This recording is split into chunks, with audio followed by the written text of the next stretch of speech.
mynews.studio. A satellite about the size of an SUV is now circling Earth, and it can detect ground shifts smaller than a coin. Could this change how we handle floods and famine? Today is 2025-08-03. We're looking at the new NASA ISRO Synthetic Aperture Radar satellite NISAR. It just launched, but this isn't just another satellite, is it? That's right. NISAR is the first satellite to use both L-band and S-band synthetic aperture radar at the same time. That's important because it allows us to track changes on Earth's surface down to a single centimeter. To put that in perspective, that's enough sensitivity to notice the ground swelling before a landslide, or the subtle sinking that can happen ahead of flooding. Just to check, most satellites before this used only one frequency and had lower resolution, is that right? Why is it such a big deal to have both frequencies?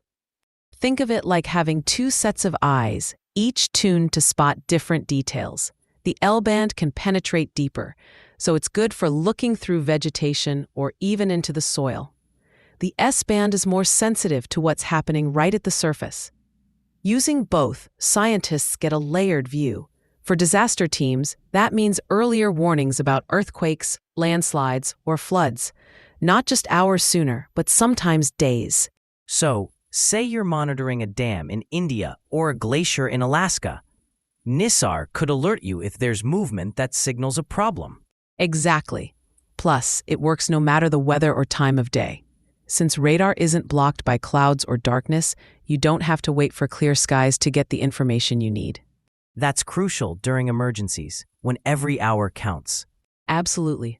And the data isn't just for the US or India. It's open to anyone, including countries without their own advanced satellites, places like parts of Africa, Southeast Asia, or Latin America. Imagine a local disaster team having access to real-time flood risk data from NISAR. That could really speed up how communities respond to droughts, crop threats, or damaged infrastructure. So NISAR isn't just about watching the climate, it's about food security and disaster response worldwide.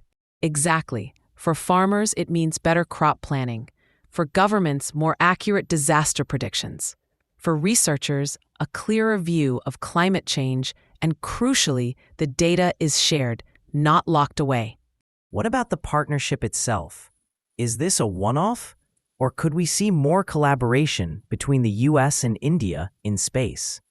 This is just the beginning. India is planning its first crewed mission, Gaganyaan, for 2027. NASA and ISRO are already talking about more joint missions, covering Earth science, technology sharing, maybe even working together on lunar projects. As NISAR proves itself, there's space for other countries or organizations to join in, either by using the data or even adding instruments to future satellites. So the approach is shifting from competition to collaboration.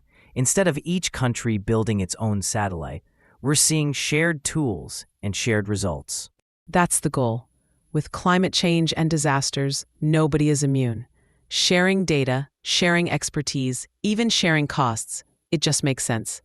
NISAR is a working example of how this can happen.